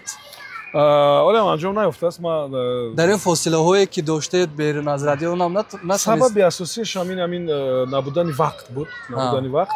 Ман 4 сол ҳамчун унвонҷӯ шаҳртумавӣ дар донишгоҳи миллӣ хондам ва хуб фикр мекунам ки боз ҳар кор вақту соату мавқеъу ҳамон рӯзи худро дорад ва фикр мекунам ки ҳамон рӯз ҳам шояд он қадар дур набошад. барои ман аҷиб аст ки дар суҳбатҳо мегуфтед ки шарт нест ки дипломи кадом як касб дошта бошед ва ман медонам ҳазор диплом доре ки ба қавле як ҷумлаи дурустҳисобӣ гуфта наметавонам ва шуморо ҳамеша ёд меовардам мегуфтанд ки ихтисосатон дигар аст. шумо бо ҳамон далел хостед ки унвоҷӯ бошед дар самти журналистика ё кӣ маслиҳат дод ки инҷа биед? ин корро мо бояд хеле барвақт анҷом медодам. Хеле барвақт анҷом медодам ба хотири он ки агар дигарон масалан 2-3 сол барои кори илмишон сарф кунанд, ман фақат дар радиое ки пештар кор мекардам 20 соли умри ман сарф шуд. 20 соле ки бевосита дар истеҳсолот буд, дар эфир, дар радио бо тамоми масалан хатову масалан бо тамоми дастоварду бо тамоми сафарҳову ҳама чиз. яъне бисёр роҳат мумкин буд ин корро анҷом додам ва аммо мо хеле дертар ба ин кор шурӯъ кардем. Хеле дертар шурӯъ кардем ва ҳам барои он буд ки масалан ҳамин гапу чапам камтар шавад ва ҳам барои он буд ки масалан дониши назариявӣ бештар дошта бошем ва ҳам барои он ки масалан аз қолабҳое ки масалан мо барои худамон сохтем камакак фаротар биравем. яъне андешаҳои дигаронам дар бораи ин чиз гӯш кунем. масалан назари устодонам дар бораи худамон ва барномаҳои худамон гӯш кунем. яъне барои ман як мактаби бисёр хуби таҷрибаам будам ин чиз ва ин дар кор аст албатта. ва ман фикр намекунам ки масалан истеъдод муҳимтар аз диплом бошад. истеъдод муҳимтар аст, аммо ба ҳар сурат ба хотири расмиёт, ба хотири масалан такмили дониши худатон агар маълумоти дуюм ва сеюмам мегиред, фикр мекунам ҳеҷ бадӣ надорад. ҳеҷ бадӣ надорад. муҳим ки бошад. муҳим бошад ва муҳим барои чизе ба кор биёяд. масалан дониши шуморо зиёд кунад. фақат барои он ки дигарон гӯянд ки ҳамин коғаза шумо дорем, барои ин не. барои он ки дониши шумо зиёдтар шавад, барои он ки шунаванда дар эфир ҳамин тағйиротро ҳис кунад ки шумо аллакай нафари дигар ҳастед, андешаотон дигар шудааст, масалан фикротон дигар шуд, барномаотон дигар шуд. барои ин вагарна фақат барои будани ҳамон чиз аслан шояд ки қадар муҳим набошад. дар шарҳи бахши акспардози блогатон хондам ки аксгириро дӯст медоштед ва орзуи онро дошта будед ки мисли ҳамон бахши блогатон намоиши аксҳо бо шарҳаш барпо созед. он хоста то ҳол ҳам дар дилатон ҳаст ва чӣ пеши роҳатонро мегирад? медонед ман оли ба чӣ шавқ дорам. масалан ман ҳатто ба бачаҳои телевизионам пешниҳод кардам ки биён шумо як бахши созен ки дар он масалан шумо ба осорхона ё намоишгоҳ ягон расом меравед ва як нафар ҳамроҳтон мебаред ва он нафар назари худаша дар бораи ҳамон мусаввара як мусаввара баён мекунад ва баъдтар шумо муаллифа даъват мекунед ва ҳамон муаллиф назари худаша мегӯяд, мақсади корша мегӯяд. бале ба тамошобин муқоиса мекунад ки назари як масалан тамошобин чи аст ва назари худи муаллиф чи аст. як барнома бисёр ҷолиб мешавад. мисли ҳамин ман бисёр мехостам ки масалан ҳамин гуна суратҳои ҳаргуна бошанд, мусаввараҳои архира бошанд ва тасвирҳое ки мо аз куҷое бардоштем ва мардумро ба фикр кардан водор кунанд. масалан ҳар кас биёяд дар бораи он мусаввара андешаи худаша баён кунад, дар бораи он сурат андешаи худаша баён кунад ва оли зиндагии мо ҳазору як суратҳое дорад ки оли касе шояд онро нагирифтааст. ҳазору як ҳолатҳое ҳаст ки шояд дар суратҳо ҷовидонӣ нашуданд ва худи суратҳо, наворҳо ва махсусан мусаввараи рассомон барои ман бисёр ҷолиб аст. ва ман ёдатон бошад дар ютубам ҳаст аз намоиши Далер Меҳтоҷов, аз намоише ки дар Сирена буд, аз рассомони дигар. ман баъзе ҳамин ба назари худам баъзе суратҳоро шарҳ додам ва ҳамин услуб барои ман бисёр маъқул аст ростига беҳад. ҳамин гуна дар аксе навиштаед ки аксе барои рӯзи мабодо. мабодо чӣ рӯзро дар назар доштед? мабодо рӯзе ки шумо нестед, мабодо рӯзе ки шумо аллакай дигар ҷисман вуҷуд надоред. میدونید برای چی یک وقت من در دهه بودم با فکرم یک چند روز در شهر نبودم و کسی در اینستاگرام نوشته است یک وقت خیلی مود بود صورت اون میگذاشتم می نوشتن که خدا رحمتش کنه درسته کسی صورت من را گرفت از گذاشته است و نوشته است که خدا رحمت بعد همکارا زنگ زدم و یک چند نفر زنگ زد سلام علیک میکنن خیر خوش من نمیفهم برای چی و یک همکارمون زنگ زد و گفت که آکاش شما ساز گفت که اینستاگرام و تلگرام اینجا در اومد گفتم نه اینستاگرام واسه قدر شوق هم ندارم من ندارم اومدم امروز برای که من در دهه هستم بعد گفت که یک بروره چند کسی نوشته است که سبحان جلیل وفات کرد و همین خدا رحمت کنه که دیدم همین چطوره خب خلاصه بعد با همون یک دخترک بود است نوشتیم که ولی خوشبختانه است بدبختانه است ولی ما نمردیم هستیم اوزی و او بیچاره گرفتم اون صورت بعد ولی پگوش در افیر بعد گفتم که دوستی هم دخترک کاری خوب نکرده است که نوشته است به خاطر که ولی همون روز فرا نرسیده است لیکن گفتم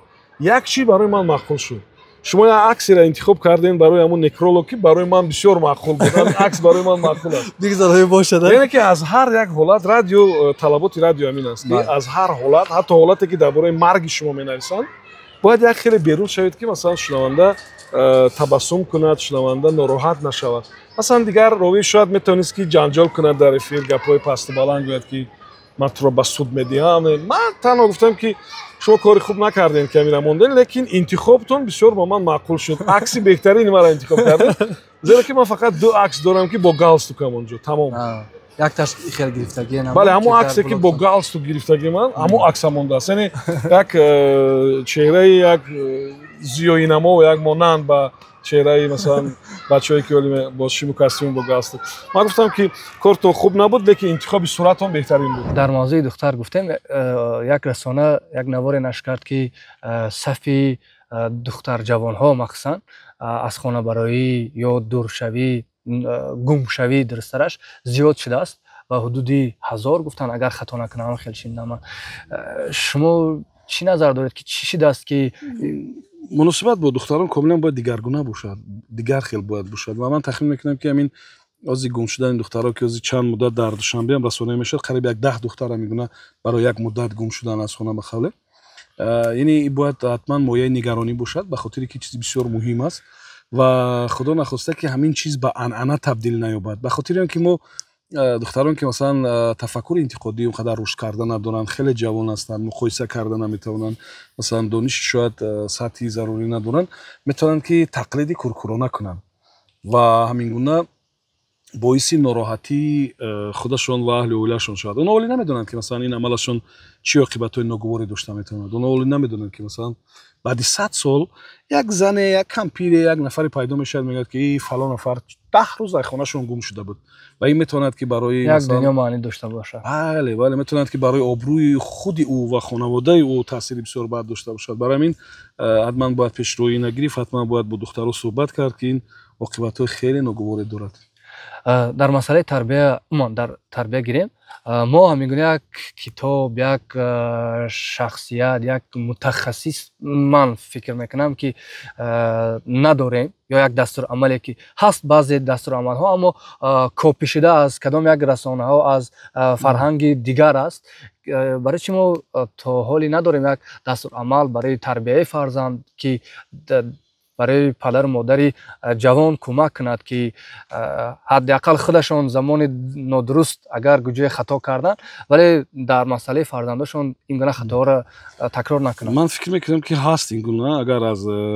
استاد عینی هم هست از تمام ادبیات کلاسیکی ما خودش همین تربیه است باور کنید هست مثلا اگر شخصا درباره مثلا در باب تربیه دختران اگر گفته نشده باشه ولی به هر صورت این گونه در عموم تربیه را در نظر دارم است لیکن مثلا حالت ها گوناگون هستند حالت ها گوناگون هستند مثلا چیزی که مثلا در عصر 19 نوشته شده است مثلا برای امروز اصلا درخور نیست مثلا ازی برای میگم که برای چی حاضر همین گونه با دستور عمل من فکر میکنم که مخصوص مؤسسه‌های علمی و تحقیقاتی هستند شاید که در این موضوع کار میکنند شاید کدام یک نظر من هم همین گونه است من همیشه در این باره فکر میکنم که ما حتی باید پژوهشگاه‌هایی داشته باشیم که آنها مسئله فکر کردن همین بازی‌های کودکانه را مطرح کنند یعنی اونا باید فقط بشینن بازی‌های کودکانه فکر کنند من نمیخواد فکر میکنم من نمیدونم که چیز در سامانه اینترنتی الکی هست که یک دنیا ژاپنی ها کره ها کدام یک دولت دیگر الکی همین چیزا را تیار کردگان و پیشنهاد میکنند الکی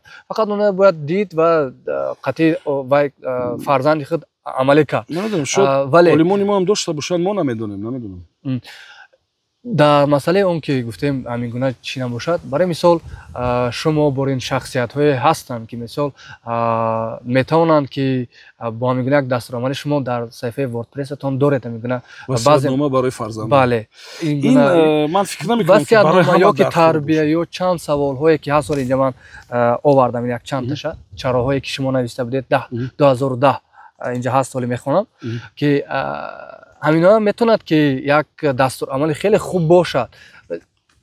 میدونید برای انسان اولتر از همه وقت در کار است بعد تحریک در کار است. مثلا ولی اکثریت استادانی که مثلا کتابای خوب مینویسن ولی اگر اهمیت بدین اونا انتظار یک سرپرست هستن که کتاب رو نشر کنن.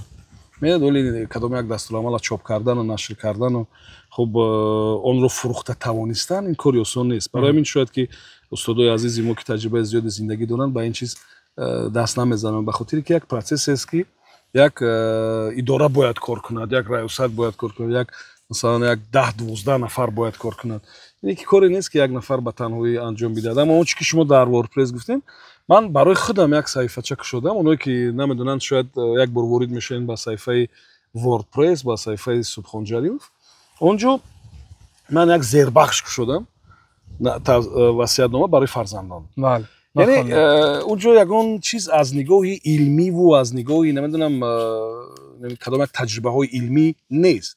هر چی که از تجربه من است من کم اونجا آوردم به خاطری که بچهای من وقتی که می‌نویسم با اونها در صفحه‌شون با روان میکنم علایده خونه که ببینین چی است میتونن روزی نباشن میتونن مثلا ولی به هر صورت من با اونها نوشتم که شما میتونید که موضوع را انتخاب کنین من وابسته به همون چیزی که فهمیشی که دارم مثلا وابسته به همون موضوع می‌نویسم و در اون صفحه هم بعضی توصیه‌ها را نوشتم که شاید اولی هم که اگر به نظرشون ساده و اتوبت شاید یک وقت در کار میشه. در مسئله اون که یک وقت با هم خیلی شوخی پیدا شد که شما فرزندتون علی جان احسان گفتید که بعد سری من جایزه شود که برای کارمندان رادیو اونا باید در این باره فکر کنن این چیز بسیار عجیب است. آگاه میکنید این چیزا یا نه؟ اونا میدونن الکمون چیزا در رایم گفتیم برای این یعنی چیزی بسیار مهم است میدونین ما برای چی میخواد که کارمندان رادیو هم میتونن جایزه داشته باشن؟ من فکر میکنم کسی که یک عمر در رادیو کار کرد او آدم عادی نیست میفهمین. برای من پیشنهادی بود جایی که مثلا پول نقصتر داشت من نتونستم رفتم و آوازی من هزار یک کارمند رادیو را میدونم که با معاش زندگی میکنه ولی اینقدر کارش دوست میدارد میفهمین. این چیزی بسیار مهم است وقتی که انسان عمرش قیمتترین چیزی که دارد باز دورانی از همه بهترین عمر ما در رادیو گذشت. اما جوانی هایی که ما میتونستیم کوه ها را چپه کنیم همین در رادیو گذشت. یعنی هر نفری رو که من در رادیو گازیتا تلویزیون صمیمانه صادقانه مثلا بی‌غرض از صدق از محبتش کار میکنند من او را احترام میکنم به خاطر که او قیمتترین چیز عمرش در این ساحه بخشید میفهمید. این چیز بسیار مهم است. برای همین اونا ارزنده یک جایزه نه اونا ارزنده هزار یک جایزه هستند اونا ارزنده دستگیری هستند اونا ارزنده هستند که هر هفته یکیش صاحب خونه شود اونا ارزنده هستند که براشون ماشین تقدیم کنند به خاطر اینکه وقتی که شما زمین پوبل میکنین شما جسماً و مانده میشین و دم میگیرین و فکر کردن یک اندیشه نو تولد کردن یک گپی نو گفتن مثلا نمیدونم کسی هست که مثلا جلد اثرای بهترین نمینویسد چرا او مثلا ارزنده همین گونه یک جایزه و یک مثلا هوسمندی دیگر نباشد حتما در مورد اول او ارزنده جایزه است و بعد دیگران اونایی که با زور و بازو مثلا میتونن که برتری خود رو نشون دهند یا اونایی که نمیدونم با کدام یک اختراع میتونن که برتری خود رو نشون دهند چیزای بسیار مهم است و من در مد اول میگذارم اونهایی رو که با اندیشه با تفکر با فکر با ذوق چیزی ایجاد میکنن چیزی میآفرند که عمری جاودانی دارد. میگن که میراث پدر خواهی کسب پدر آموز از فرزندهایتون کسی خواستار کسب شما انتخاب کرده نشد یا خودتون مصلحت دادید که این نیاید؟ اصلا همین کسبی است که منم جدی از پشت اون نبودم و هم بسیار تصادفاً ما هم وارد شدیم به این ساحه و اونا هم فکر میکنم که دیگر در همون سمتی ایجاد و من فقط وقتی داخل شوی به اونا مصلحت دادم که کدام اختصاصا خوبتر هستن، کدام اختصاصا زمانوی میشن، کدام اختصاصا در کار میشن. مثلا هر دوش رویه اقتصادی را انتخاب کردن و ولی الجان کم کم به سوای مثلا فیلم آفری و چیز توجه دارد و این حرکت دیگر چیز است، ذوق دیگر چیز است و ما در وقتی داخل شوی به الجان همین چیزا هم گفته بودیم که مثلا فلان رژیسور که فیلمش گراند پری گرفت از تاجیکستان همین اختصاص داشت. بله اختصاصی داشت مثلا یا فلان نفر اقتصادی بیولوژی یا شیمیک دارد. یعنی ذوق دیگر چیز است، اختصاص دیگر چیز است. تو اول یک اختصاص گیر مثلا با دانشگاه با یکم اختصاص خوب داخل شد و بعد میتونی که از روی ذوقت کار کنی و همون اختصاص به تو البته کمک میکنه. یعنی با علی جان هم کمک کرد که فیلمی حجتی گرفت و چند جایزه گرفت و خیلی بود وقتی که فرزند شما از فیلمش قدر جایزه به دست آورد. این چیزی بسیار گوارا است وقتی که شما میشنوید که فلان نورسان کارتکشی میکنن، فلان نورسان فلان ترتیبات خلل دار کردن، فلان نورسان فلان کار میکنن و وقتی که چطور میشنوین میبینین که مثلا با فیلم آفری و با سینما و با این چیز توجه داشت شما افتخار میکنید. بخاطر همین خیلی است که او که یک سمت رو انتخاب کرد که میتواند برای مردم چیزی خوب پیشنهاد کند و مهمتر از همه ضرر نمیرساند و این چیزی مهمتر است. درباره احسان هم میگید یک بار؟ احسان هم در فاکولته اقتصادیات رقمی تحصیل میکند در دانشگاه ملی سمت اقتصادی. من میگم که دانش بسیار خوبی اقتصادی دارد لیکن الکی میدونن ما مصلحت کردیم که او باید یک اسم بوغالتر یک اسم محاسبات یاد بگیرد، باید کم کم از اینترنت معلومات بگیرد و ما همیشه در مورد درس و موضوع درسی صحبت میکنیم. ذوقش چی است؟ خب علی جان الکی فهمیدیم که در من همراهش کار کردم، با شما هم کار کردیم. الکی ذوق نمیدونم که در فیلم و نواربرداری این چیزا خیلی شوق داره، حتی تدوین. احسان چی؟ احسان فقط بازی کامپیوتری، فقط سیر و گشت، فقط اون چی که مثلا آی تی، اون چی که مثلا تلفن، اینترنت، گادجت ها، خب اون چی که مثلا جوانان نسل نو بیشتر با اون برتری میدن. مثل اون که مثلا پول کیسه تمام شود شما زیق نمیشد لیکن اینترنت هم تمام شود زیق میشد. مثل این همون اصلا. زمان لایحه داشتید که با مادران و بیبی های دوستانتان ویدیویی صحبت میکردید و در چهره مادران و چجانی خود میجستید و این تقدیر این لایحه چی شد؟ ما یک چند نفر ثبت کردیم و به خاطر چی ما کار کردیم؟ به خاطر که ولی ما مثلا بسیار میخوایم که اگم نوار از مادرم داشته باشم پیدا نمیکنم. زادروزشون هست گفتین شما که بله بعضی نوارها هست ولی شما وقتی که در حالت من میافتین فکر میکنید که چند گیگابایت تو معلومات کم است، چی نیست. برای من خواستم که با بچه‌ها صحبت کنم و گفتم که بیاین ما مادر شما کل در قید حیات هستن با اونا صحبت میکنیم، شما فقط ما رو تا خونه‌تون برین تمام. و ما با چند نفر صحبت کردیم و بسیار خوب هم اومد، زیرا که بسیار چیزی که مثلا اونا با فرزنداشون نمیگفتن، بسیار چیزی که مثلا شاید فرزنداشون نمیگفتن. بله من خودم صحبت میکردم و بسیار خوب اومد و ولی ما اینا دوام دادنی هستیم. این برای اینترنت نیست، ما برای اینترنت نگذاشتیم و همون نوارا را ثبت میکردیم با مادرشون مثلا به همون دوستمون تقدیم کردیم. یعنی او بعد این نوارها بعد میدونید 5 سال 10 سال خیلی ارزشمند میشن، خیلی قیمت میشن، چیزی میموند دیگه. بله واقعا ببینید چیزی که یگان وقت نگفته بود مادرشون و در یک شرایط بسیار خوب با صفتی بسیار خوب، کیفیتی بلند، با میکروفون‌های بسیار خوب مثلا وقتی ثبت میکنیم این برای یک حیات، برای نبیره و عبیره ها چند نسل دیگر میدونید یک چیزی دستوری بسیار خوب میشود. بله. چرا از به دست دادن عزیزان دیگران پند نمیگیریم؟ خدا نکرده با سر ما این گونه مناسبت آید، ما نیز نصیحت میکنیم که عزیزان خود قدر کنید و این تا به امروز تکرار می‌یابد. ولی عجیب است که برای چی کسی با قول این حلقه رو نمیشکنه؟ میدونید انسان ها بعضی باورهای دارند که مثلا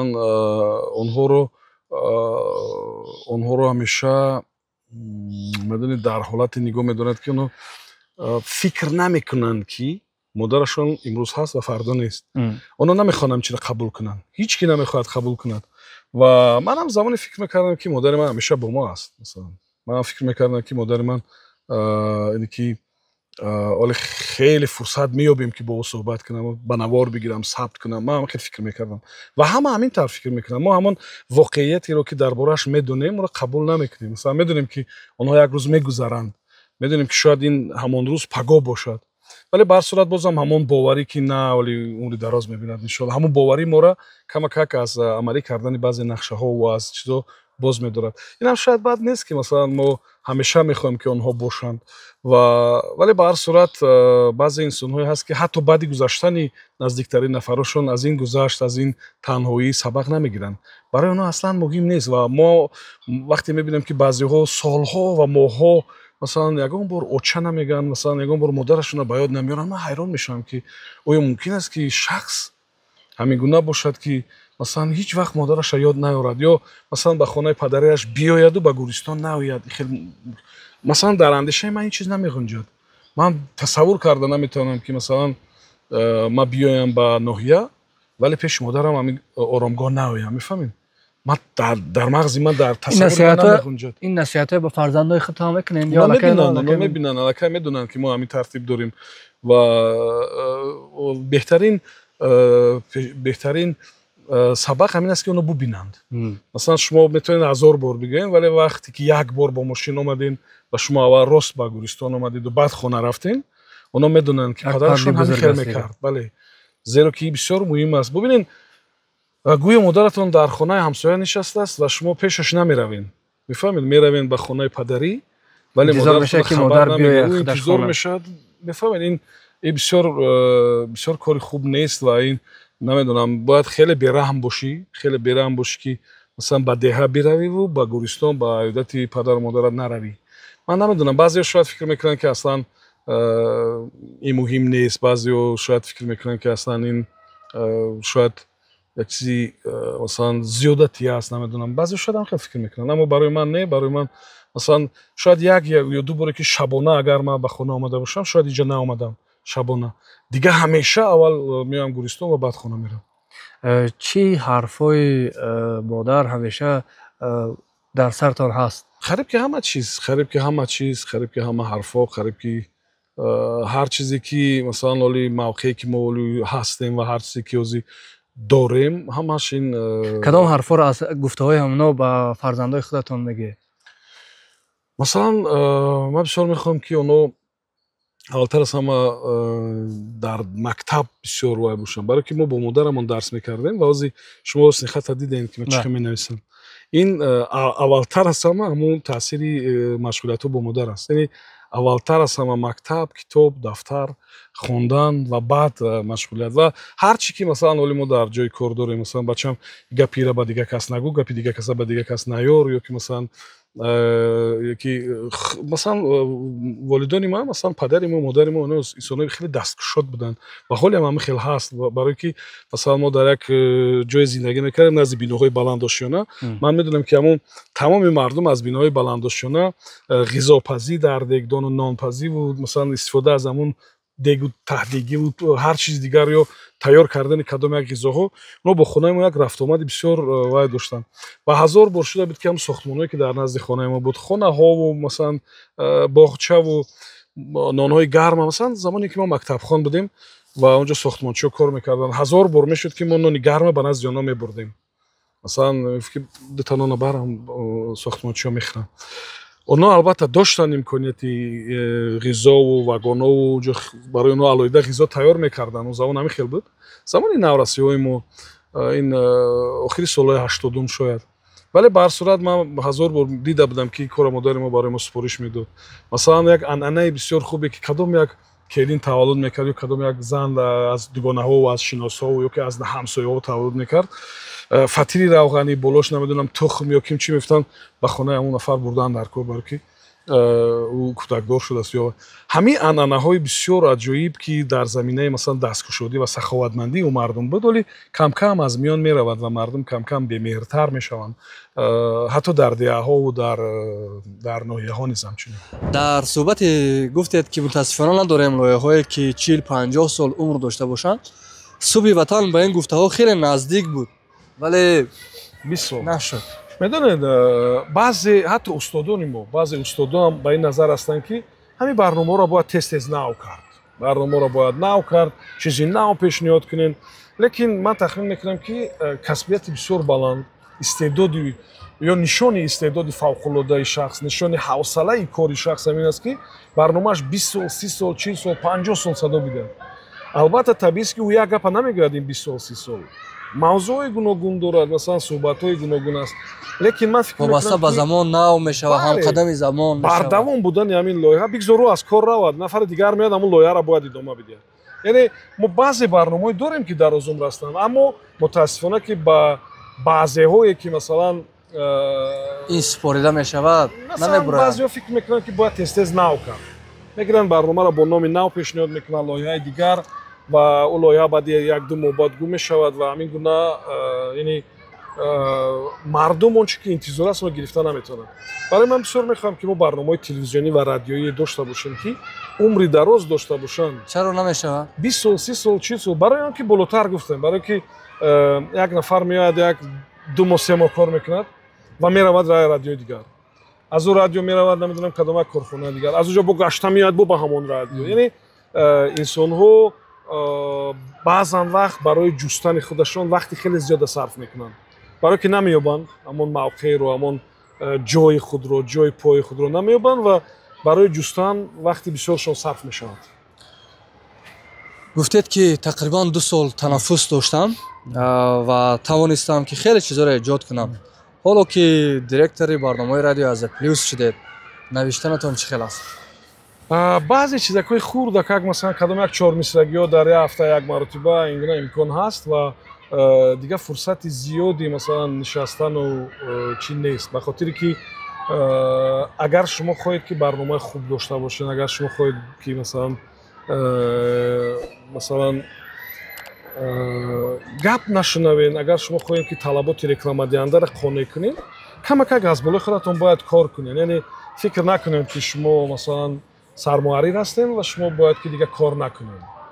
аслан беҳтарин қумандону беҳтарин масалан лашкаркаш ҳамин аст ки дар миёни лашкараш худаш бошад, дар сафи пешаш. ва корхонаи эҷодӣ ҳам ҳамин аст, дар сафи пеши идораи эҷодӣ бояд шумо худатон бошед, барои он ки дар он дег бояд худатон ҳам ҷӯшен, шумо бояд аз тамоми нозукиҳои ин чиз бохабар бошед ва кори эҷод ҳамин гуна аст ки як лаҳза агар дуртар мешавед, шояд мағзатон истироҳат мекунад, вале аз сӯи дигар боз чизеро аз даст медиҳед.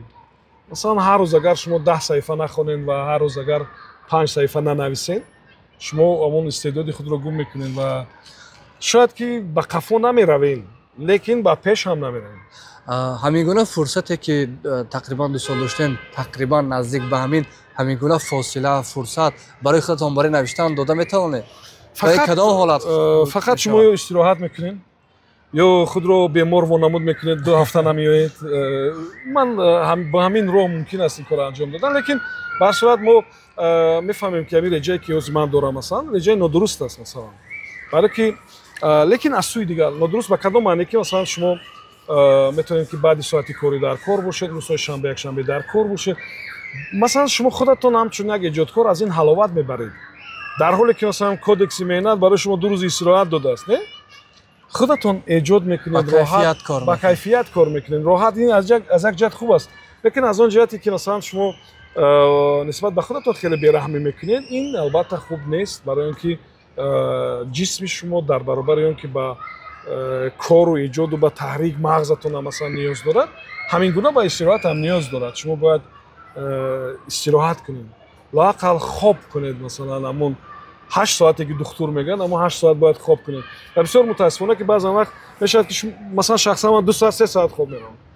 барои чӣ? ба хотире ки бояд чизеро навишт, чизеро тарҷума кард, чизеро намедонам омода кард, бояд ба туй рафт, бояд ба барномаи консертӣ рафт. ғайр аз эфирҳои радио боз ташвишҳои дигар ҳам ҳастанд.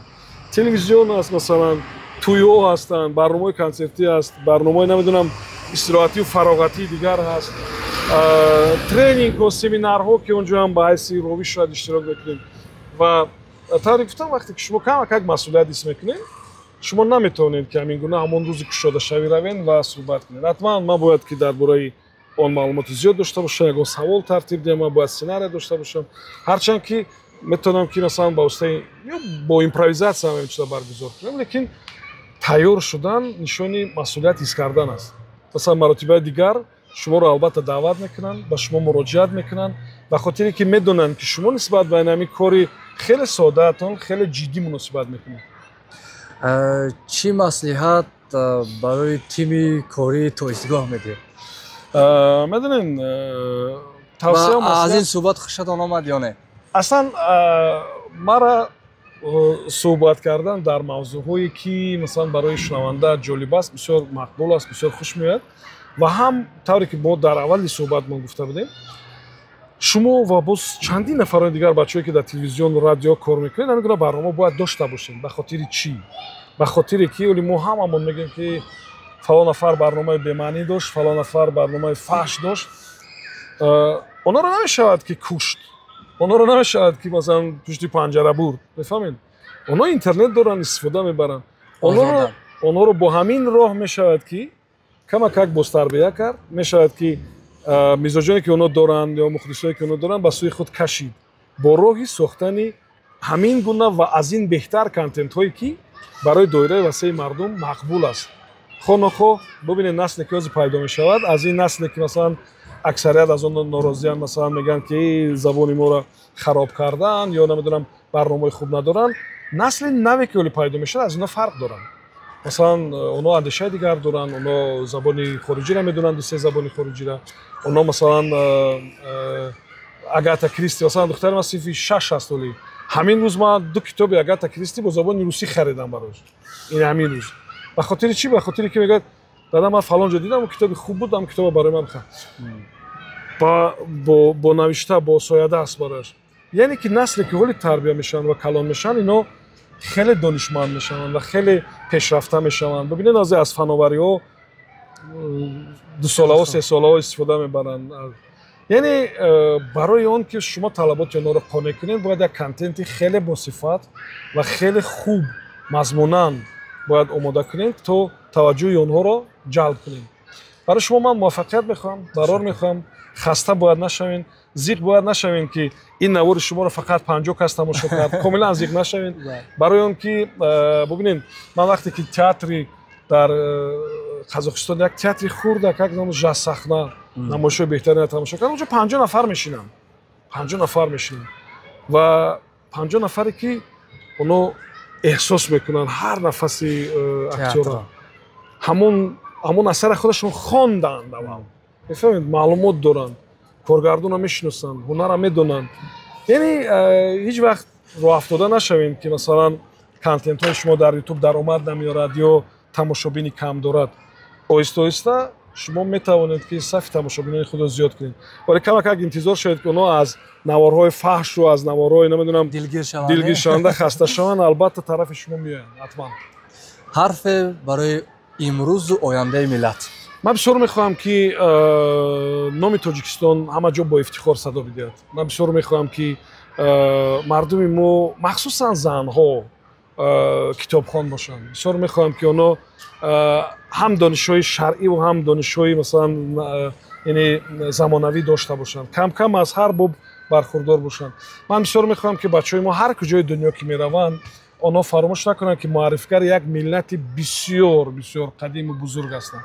و ولی ببینید راههای ما بجز روسیه به کشورهای دیگر کشیده میشن. کشورهای آسیایی، جوان‌ها هستند که دیگر کشورها بریتانیا، اروپا، کشورهای دیگر آسیایی. من بسیار خواهش میکنم که بچه‌ها وقتی که میروین کوشش نکنین که مثلا با نام تاجیکستان یا تاجیکان داغ بیارین.